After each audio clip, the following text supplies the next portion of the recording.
Hello students, let's start our next chapter, concept of cost. इस chapter के अंदर हम लोग क्या स्टडी करने वाले हैं बेटा? First of all definition of cost, short run cost, variable cost, fix cost, marginal cost, average cost, यानी कुछ कॉन्सेप्ट हम कोस्ट से रिलेटेड स्टडी करने वाले हैं. तो फर्स्ट ऑफ ऑल जो हम कर रहे हैं that is the concept of cost, यानी मीनिंग ऑफ कोस्ट. कोस्ट क्या है बेटा? In order to produce goods a firm needs inputs.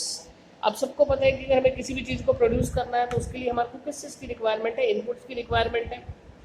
और उन इनपुट से ही हम क्या कर सकते हैं? किसी भी कमोडिटी को क्या करेंगे? प्रोड्यूस करेंगे. इनपुट्स दो तरह के होते हैं, it has two types.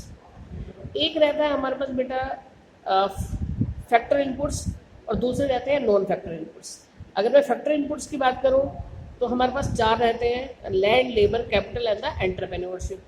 And the non factor inputs क्या है? रॉ मटेरियल, या किसी मशीन को ऑपरेट करने के लिए जो हम इलेक्ट्रिसिटी वगैरह जो भी चीज़ें यूज़ कर रहे हैं that is the non factor inputs.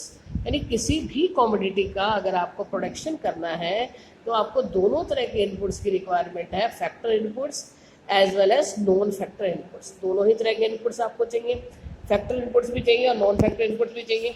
Suppose you want to produce a mobile, then खाली फैक्टर इनपुट से तो आपका काम नहीं चलेगा, आपको नॉन फैक्टर इनपुट्स भी चाहिए, यानी रॉ मटेरियल भी चाहिए. खाली लैंड, लेबर, कैपिटल और एंटरप्रेन्योरल स्किल से वर्क नहीं हो पाएगा.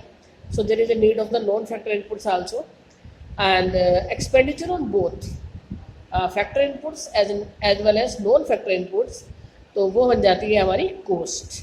यानी एक प्रोड्यूसर फैक्टर इनपुट्स के ऊपर और नॉन फैक्टर इनपुट्स के ऊपर जो भी खर्चा करेगा उसे क्या कहेंगे? कोस्ट कहेंगे. ठीक है बेटा. नेक्स्ट आता है explicit cost and the implicit cost. अब ये एक्सप्लिसिट कोस्ट क्या है और इम्प्लिसिट कोस्ट क्या है? फर्स्ट ऑफ ऑल अगर हम ये कहें कि all inputs may not be purchase from the market, यानी सारे के सारे इनपुट्स को हम मार्केट से परचेज नहीं करते हैं. कुछ ऐसे इनपुट्स भी होते हैं जिनको हम क्या करते हैं? मार्केट से परचेज ना कर कर हमारे अपने फैक्टर्स जो होते हैं वो हमारे जस्ट लाइक हमारी लैंड, हमारी कैपिटल, या हम खुद उसके ऊपर वर्क कर रहे हैं, या हमारा कोई फैमिली मेम्बर वर्क कर रहा है, तो उसके लिए हम किसी को बाहर पे नहीं करते, लेकिन फिर भी कॉस्ट तो हम बियर कर ही रहे हैं. एग्जाम्पल से हम इस चीज़ को डिस्कस करेंगे कि सपोज हमने वर्कर्स को बाहर से हायर किया और किसी से लैंड हमने रेंट के ऊपर लिया है या कैपिटल हमने इंटरेस्ट के ऊपर लिया है, तो उस सब के लिए हम पेमेंट कर रहे हैं, जो कि क्या है? एक्सप्लिसिट कोस्ट, जो कि हमारे को साफ दिखाई दे रही है कि ये पेमेंट हमारे पास से जा रही है. लेकिन इम्प्लिसिट कोस्ट क्या है? Expenditure incurred by the producer on the self own resources. यानी सेल्फ ओन रिसोर्सेज के ऊपर जो कोस्ट आ रही है वो क्या है? वो इम्प्लिसिट कोस्ट है. सपोज आपकी अपनी लैंड है, आप लैंड को रेंट पे नहीं ले रहे हैं, लेकिन अगर उसी तरह की लैंड को आप रेंट के ऊपर देते तो आपको रेंट मिलता. आप क्या कर रहे हैं? आप जॉब कर रहे हैं, अपने ही कंपनी के अंदर क्या कर रहे हैं? आप काम कर रहे हैं, आपके साथ आपका कोई फैमिली मेम्बर वर्क कर रहा है. अगर आप बाहर जॉब करते तो आपको क्या मिलता? सैलरी मिलती, आपके उस फैमिली मेम्बर को सैलरी मिलती. लेकिन अभी आप क्या कर रहे हैं? उस सैलरी को छोड़ रहे हैं. तो यहाँ पर आप इम्प्लिसिट कॉस्ट किसको कहेंगे? जो हमारे अपने रिसोर्सेज होते हैं, उसके लिए हम किसी को बाहर पे नहीं कर रहे हैं, हमें किसी को बाहर पे करते हुए दिखाई नहीं दे रहा है कि इतनी पेमेंट गई, लेकिन उसको हम बियर तो करते ही करते हैं. तो अपने रिसोर्सेज की जो अपॉर्चुनिटी कॉस्ट है उसको हम क्या कहते हैं? इम्प्लिसिट कॉस्ट कहते हैं. तो दो तरह की कॉस्ट हो गई, एक्सप्लिसिट कॉस्ट और implicit cost. When we sum total the explicit cost and the implicit cost, then this is equal to the total cost.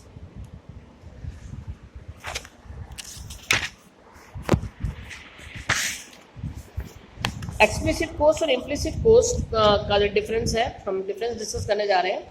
Explicit cost it is the opportunity cost of purchasing inputs from the market. अगर market से हम inputs purchase कर रहे हैं तो वो क्या है? एक्सप्लिसिट कोस्ट है. And it is the opportunity cost of self own resources, तो ये क्या है? हमारी इम्प्लिसिट कोस्ट है. उसके बाद नेक्स्ट आता है it is measure in term of cash payment that a firm makes to others for the purchase of inputs. जब हम बाहर किसी को पेमेंट कर रहे हैं तो वो क्या है? वो हमारी एक्सप्लिसिट कॉस्ट है.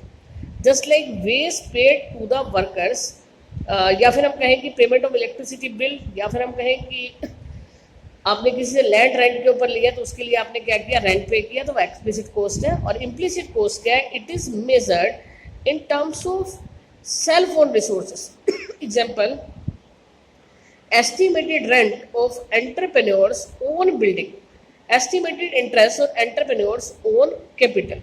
तो ये था आपके पास explicit cost and implicit cost. Explicit cost जो कि आप क्या कर रहे हैं, बाहर पे कर रहे हैं, और इम्प्लिसिट कॉस्ट क्या है, जो आप किसी को पे नहीं कर रहे, that is the payment for your own resources. इसे हम एक एग्जाम्पल के साथ डिस्कस करेंगे।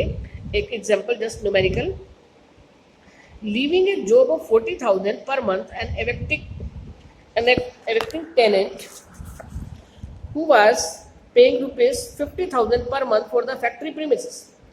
An entrepreneur undertaken production of garment, he pays rupees 10 lakh for the purchase of inputs.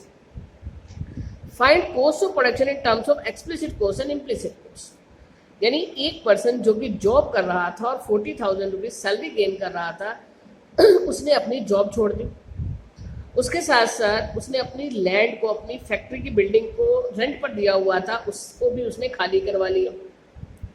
जो 50,000 रुपीज उसे रेंट मिल रहा था वो भी बंद हो गया। उसने अपना बिजनेस स्टार्ट किया और उसके लिए 10 लाख रुपीज के उसने इनपुट्स को क्या किया, मार्केट से परचेज किया। तो ऐसे केस के अंदर जो टोटल उसका एक्सपेंडिचर है, दैट इज द 10,90,000 रुपीज जो उसका एक्सपेंडिचर है, उस 10,90,000 में से एक्सप्लिसिट कॉस्ट क्या है और इम्प्लिसिट कॉस्ट क्या है। वो 10,90,000 में से जो एक्सप्लिसिट कॉस्ट है, दैट इज द 10 लाख जो रॉ मटेरियल के लिए उसने बाहर पे किया, दैट इज द 10 लाख। और इम्प्लिसिट कॉस्ट क्या है, इम्प्लिसिट कॉस्ट है 40,000 प्लस 50,000, 40,000 जो उसके अपने रिसोर्सेज यानी जो उसने अपनी जॉब को छोड़ा, और 50,000 जो उसने अपनी बिल्डिंग को टेनेंट से क्या करवाया, फ्री करवाया। वो 50,000 जो उसने रेंट का लॉस उठाया, तो 40,000 प्लस 50,000 जो उसको अर्न कर रहा था, जो उसको मिलने बंद हो गए, वो क्या है, वो है इम्प्लिसिट कॉस्ट। और एक्सप्लिसिट कॉस्ट जो कि 10 लाख उसने मार्केट के अंदर पे किया, that is the explicit cost. इसके बाद नेक्स्ट हमारे पास आता है selling cost and the production cost. Short run cost की अगर हम बात करें, selling cost and production cost की अगर हम बात करें, selling cost are different from production cost.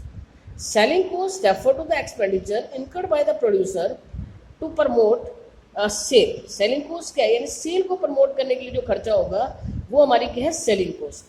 और किसी भी कमोडिटी को प्रोड्यूस करने के ऊपर जो खर्चा होगा, that is the production cost. Selling cost के अंदर मेनली क्या आती है हमारे पास, एडवर्टाइजमेंट कॉस्ट आती है। यानी सेल करने के लिए हमें सबसे ज़्यादा एक्सपेंडिचर किस पे करना पड़ता है, एडवर्टाइजमेंट के ऊपर करना पड़ता है। तो हमारी सेलिंग कॉस्ट के अंदर क्या आ गई, हमारी एडवर्टाइजमेंट कॉस्ट आ गई। तो अभी तक जो कॉन्सेप्ट्स आपने किए वो किया, कोस्ट की डेफिनेशन की, कोस्ट के बाद आपने किया एक्सप्लिसिट कॉस्ट, इम्प्लिसिट कॉस्ट, और उसके बाद जो आपने किया that is the selling cost and the production cost.